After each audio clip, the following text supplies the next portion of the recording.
My company replaced me with an AI system after I created their entire database over 25 years. Technology is the future, the new CEO announced at my farewell lunch. I nodded, thanked everyone, and quietly left. 2 weeks later, their desperate calls started. Technology is the future, Ethan declared, raising his champagne flute at my farewell lunch. His polished smile never reached his eyes as he continued, with our new automated systems and AI integration, Pinnacle Apparel will be positioned to dominate the market for decades to come. He turned to me with that practiced sincerity they teach in executive coaching seminars. Let's give Clara a round of applause for getting us here. The conference room erupted in obligatory clapping. I nodded, smiled, and thanked them, clutching my small black notebook, the only personal item I'd brought from my office after packing 25 years of memories into 3 cardboard boxes yesterday. My name is Clara Bennett. For a quarter century, I've been the backbone of Pinnacle Apparel's entire data infrastructure in Sacramento. When I started, I was plugging in physical servers and writing code that formed the foundation of what would become a billion-dollar company. They didn't call me a data architect back then. I was just the computer lady who somehow made everything work. Clara has been with us since the beginning, Ethan continued, his voice carrying the enthusiastic cadence of someone who had joined the company a mere 14 months ago. She's seen us grow from a small regional distributor into the industry leader we are today. We wish her all the best in her retirement. Retirement. The word stung. I was only 59, and I hadn't chosen to leave. The decision had been presented to me as a fait accompli 3 weeks ago. The Apex system will streamline our operations, Ethan had explained, leaning back in his ergonomic chair, referring to the new AI management system they purchased, for what I later learned was $17 million. Your position is unfortunately redundant under the new infrastructure. All around me now, former colleagues averted their eyes, knowing what this farewell lunch really was, the ceremonial removal of an obsolete part. After decades of building their empire's nervous system, designing their inventory tracking, creating their customer database, programming their shipment logistics, I was being discarded because I didn't fit the sleek new aesthetic of Silicon Valley inspired corporate modernization. I felt the weight of my notebook in my hand. Inside were 25 years of institutional knowledge, the backdoor fixes for emergencies, the manual override codes, the peculiarities of our custom-built system that no instruction manual covered, information that wasn't stored in any cloud or server, only in my head and in these pages. To Clara, Ethan concluded, and to the future of Pinnacle Apparel. I raised my glass in response, hiding my thoughts behind a practiced smile. Little did they know, their future was about to get very complicated. I bought my house in Midtown Sacramento in 1998, when the company was still called Coastal Threads, operating out of a converted warehouse with 23 employees. Now, Pinnacle Apparel had over 7,000 staff across the country, and my modest 2-bedroom craftsman had appreciated to the point where I could sell it and retire comfortably if I wanted. But retirement wasn't in my plans. The evening after my farewell lunch, I sat on my back porch with a glass of wine, watching the sunset and thinking back on how I'd become the company's foundation without anyone fully realizing it. When Michael Stone first hired me, fresh out of a computer science program where I was one of 4 women in my class, he valued my methodical approach. "You think of things the rest of us don't," he'd said. "I need someone who sees the big picture." And I had. As Coastal Threads became Stone Apparel and finally Pinnacle, I designed systems that anticipated our growth. I built redundancies, created emergency protocols, standardized our data collection. When we acquired smaller companies, I integrated their systems with ours, preserving what worked while upgrading what didn't. Everything changed when Michael retired 3 years ago. The board brought in Ethan Cole, 38 years old, with an MBA from Wharton and a resume full of tech startups but no experience in apparel manufacturing or distribution. His first all-hands meeting set the tone. We need to disrupt ourselves before someone else disrupts us. Over the next year, consultants from Tradewind came and went, using phrases like digital transformation and AI-first paradigm. They interviewed me extensively, taking notes on how our systems functioned, what databases contained which information, how our proprietary software managed inventory across 5 distribution centers. I should have seen it coming, but loyalty had made me naive. The doorbell rang, jolting me from my thoughts. Through the peephole, I saw Margaret from HR holding a basket. "Just wanted to check on you," she said when I opened the door. "The transition team realized we never got your authentication codes for the backup systems." The transition team, being the 320-somethings tasked with deconstructing my life's work. "Everything's in the handover documents," I replied coolly. "The master list should have all the access protocols." Margaret's smile faltered. "There seems to be some confusion about the legacy systems, particularly the warehouse automation interfaces." Of course there was. Those interfaces were custom-built, modified over years to work with our specific needs. Nothing about them was standard. "I'm sure they'll figure it out," I said, accepting the gift basket but not inviting her in. The Apex system is the future after all. The first signs of trouble came a week after my departure. My former colleague Jerome texted me on a Tuesday afternoon. "Systems glitching. New team can't figure out why the inventory won't reconcile with the shipping manifests." I didn't respond. The next day, Bethany from accounting called. "Clara, we're having some issues with the quarterly reporting module. The numbers aren't matching what we're seeing in sales." "I'm sure the transition team can handle it," I replied. "The Apex system is supposed to be state-of-the-art, but it's still pulling from your database architecture." She pressed. "Nobody understands the connections like you do." I felt a twinge of sympathy for Bethany, who had always been kind to me, but I remained firm. "I've moved on, Bethany. My consulting schedule is already full." This wasn't a lie. The day after my severance package had cleared, I'd received a call from Robert Ellison, co-founder of Ellison and Crane Logistics. They were Pinnacle's biggest competitor in the West Coast apparel distribution space, and they wanted to meet. "Just a consultation," Robert had said. "We've admired your work for years." The office of Ellison and Crane occupied the 12th floor of a glass tower downtown, with a view of the state capitol. It was sleeker than Pinnacle's converted industrial campus, filled with natural light and modern furniture. Robert met me in the lobby himself, a courtesy Ethan had never extended to anyone below VP level. "Miss Bennett," he said, shaking my hand. "Thank you for coming. We're excited to hear your thoughts on our data infrastructure." The meeting lasted 3 hours. I was introduced to their tech team, shown their systems, asked my opinions on their processes. They listened carefully, took notes, asked intelligent questions. "We've been trying to solve our multi-location inventory synchronization for months," their lead developer admitted. "Our current system can't handle the complexity." The problem was immediately clear to me. I'd solved it for Pinnacle 15 years ago. At the end of the meeting, Robert walked me to the elevator. "We'd like to bring you on as a consultant," he said, 3 days a week. "Your own team, complete autonomy on how you approach the rebuild." The offer was double my previous salary. "I'll need to think about it," I said, though my mind was already made up. When I got home, there were 3 missed calls from Pinnacle, 1 from Margaret, 1 from the IT department, and 1 from Ethan himself. I ignored them all. That night, I opened my black notebook and began transcribing its contents into a password-protected document on my personal laptop. Emergency workarounds, server peculiarities, the architectural quirks of a system built over decades rather than designed all at once. Knowledge that wasn't documented anywhere else. The next morning, I called Robert and accepted his offer. That afternoon, Jerome texted again. "Complete system failure. Nothing's talking to anything." CEO was losing his mind. I closed my phone without replying and began packing for my first day at Ellison and Crane. I was deep into my 3rd week at Ellison and Crane when the storm truly broke.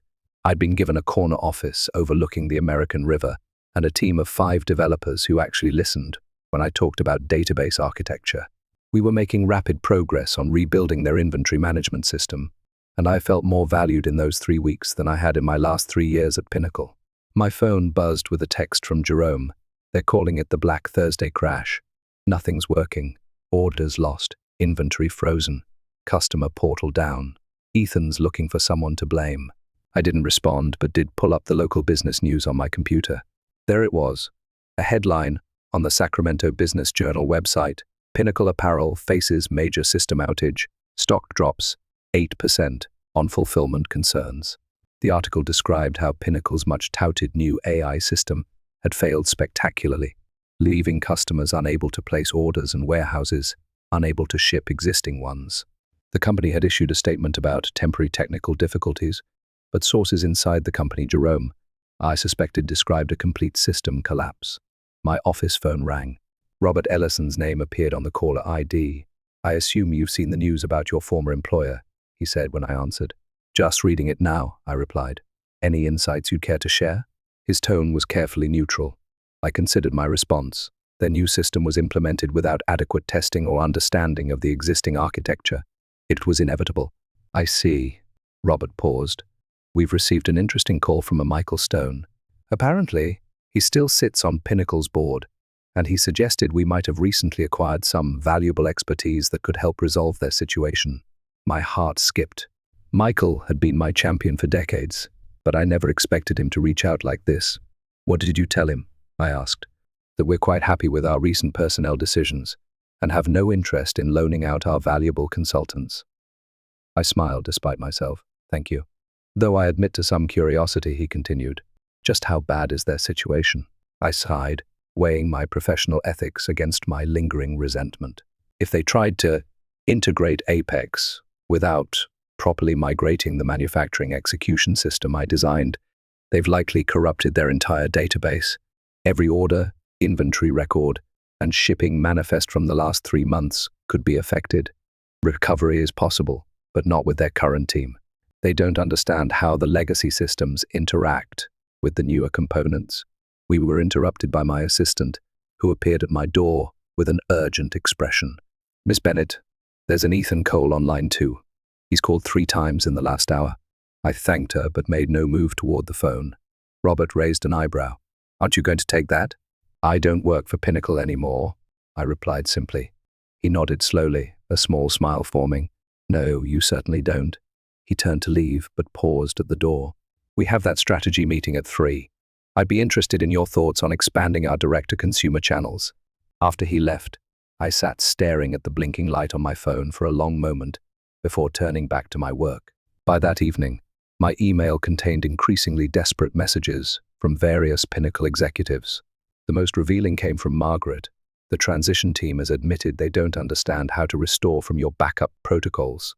Ethan is talking about bringing in external consultants at $30,000 a day. Please call me. I closed my laptop and went home, sleeping better than I had in years. The next morning brought news that Pinnacle's stock had fallen another 6%. A financial analyst on the local business report speculated that extended fulfillment issues could cost the company upwards of $50 million if not resolved quickly, with long-term damage to customer relationships that could be incalculable. When I arrived at Ellison & Crane, I found an elaborate fruit basket on my desk with a note from Robert. Thank you for your loyalty. Your insights yesterday helped us secure the Harper account, $42 annual. The Harper Group had been one of Pinnacle's oldest clients. I allowed myself a moment of satisfaction before getting back to work. Around noon, my desk phone rang again. The receptionist sounded apologetic. Miss Bennett, there's an Ethan Cole in the lobby, insisting on seeing you. He doesn't have an appointment. After consulting with Robert, who seemed amused by the situation, I agreed to a 15-minute meeting in one of the first-floor conference rooms, neutral territory. Ethan looked terrible. His usually immaculate appearance was disheveled, with dark circles under his eyes and a coffee stain on his shirt. Clara, he said, reaching to shake my hand. I nodded but didn't reciprocate. Thank you for seeing me. What can I do for you, Ethan? I kept my tone professional, betraying none of the satisfaction I felt seeing him so undone. We need your help, he said simply. The Apex integration has encountered some complications. I believe catastrophic failure is the term the business papers are using, I said. He winced. The coverage has been unfortunate, but we believe with your expertise, we can resolve the issues quickly. The board has authorized me to offer you a 6-month consulting contract, very generous terms. Or come back full-time, we'll double whatever they're paying you, he said quickly.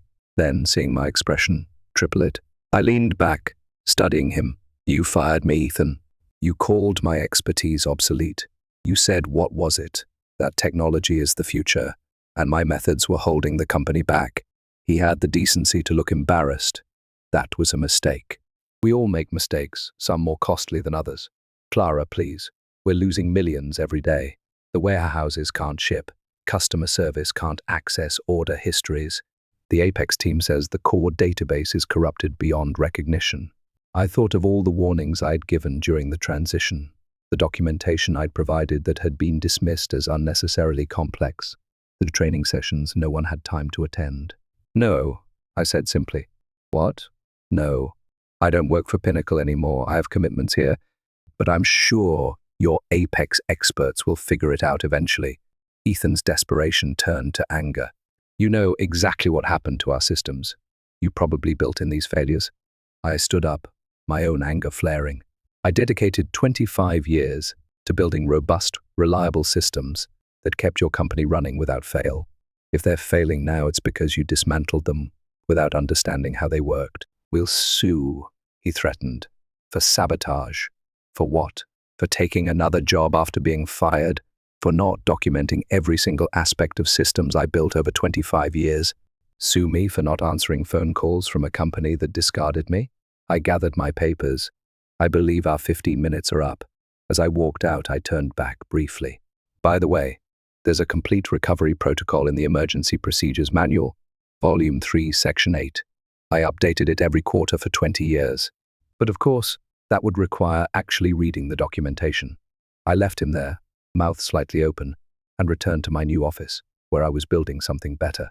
2 days later, I received a formal letter from Pinnacle's legal department requesting all documentation, notes, and intellectual property related to my former position.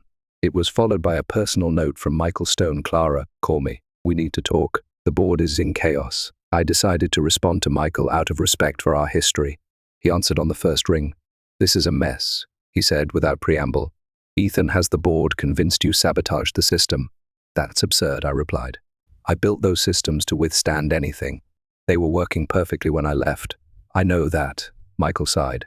"But they need someone to blame. The Apex implementation has been a disaster. They've lost millions in orders, and their main backup was corrupted during the migration." "There's a tertiary backup," I said, "on the secure server in Building C. It runs independently from the main system and archives everything weekly." There was a pause. "Building C was decommissioned last month. Cost-cutting measure." I closed my eyes, imagining the old server room with its carefully maintained equipment, now empty. Of course it was. "Clara," Michael's voice softened, "I know you were treated poorly, but there are 700 employees whose livelihoods depend on Pinnacle.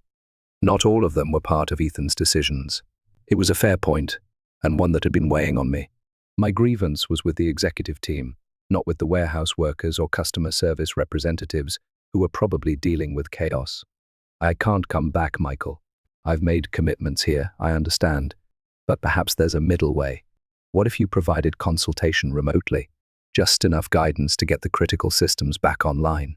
The board would ensure you're well compensated, and Ethan would have no direct contact with you." I considered his proposal. "I'll think about it." That evening, I discussed the situation with Robert, who surprised me with his response. "Help them," he said, "under the right conditions." "You want me to help our biggest competitor?" He smiled. "I want you to negotiate terms that benefit us both. If you can get their systems running again while securing favorable terms for Ellison and Crane, that's a win-win." The next day, I called Michael with my conditions. I would provide remote consultation only, working exclusively through their technical team. I would require a substantial consulting fee, paid in advance. And, most importantly, Pinnacle would need to sign a partnership agreement with Ellison and Crane, giving us preferred status for West Coast distribution. "That's essentially asking us to collaborate with our competitor," Michael said. "It's asking you to acknowledge reality," I countered. "Pinnacle's distribution network is in shambles. You need reliable partners until you're back on your feet. Ellison and Crane can handle the overflow at fair rates, and I can help restore your systems. Everyone wins." Michael took my terms to the board, who spent 8 hours in emergency session before agreeing. Ethan was reportedly furious but overruled. The next week was intense.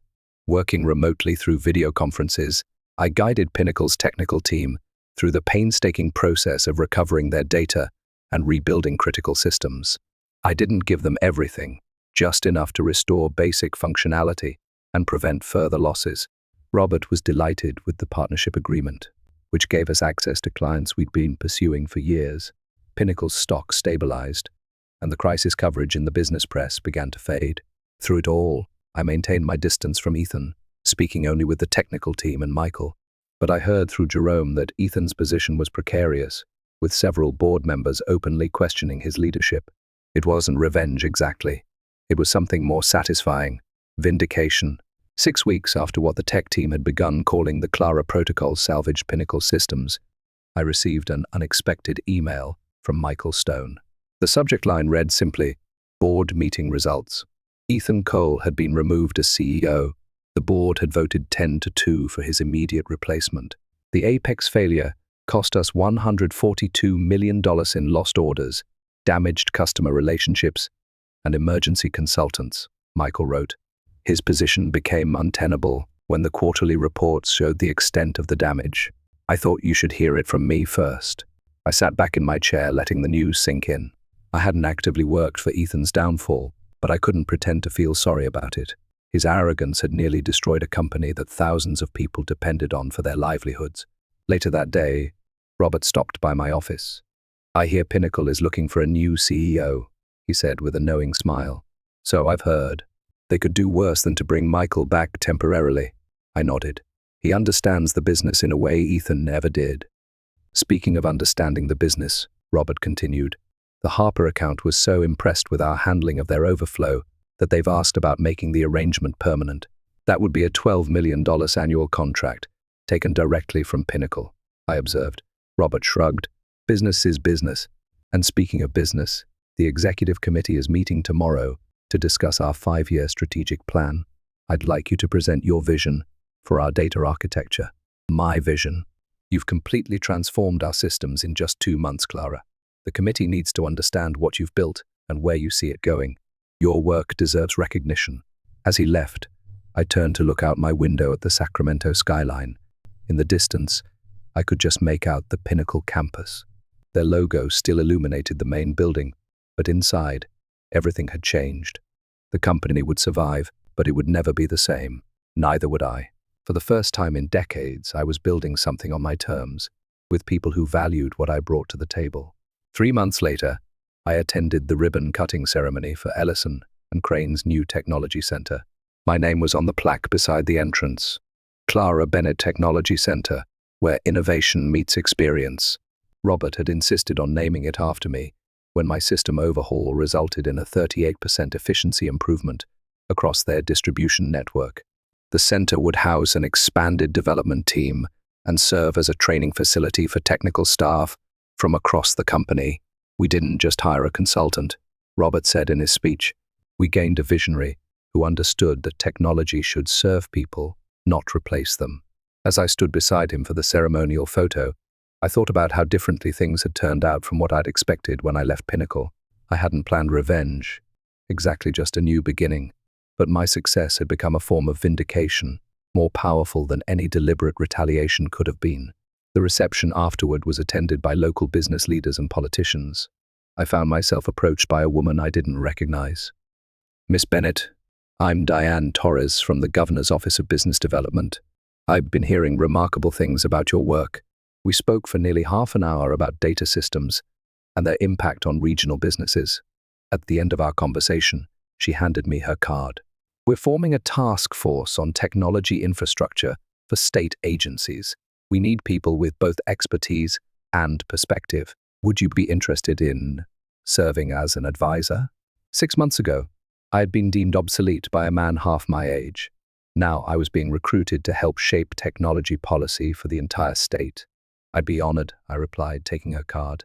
As the reception wound down, I received a text from Jerome, new CEO announced.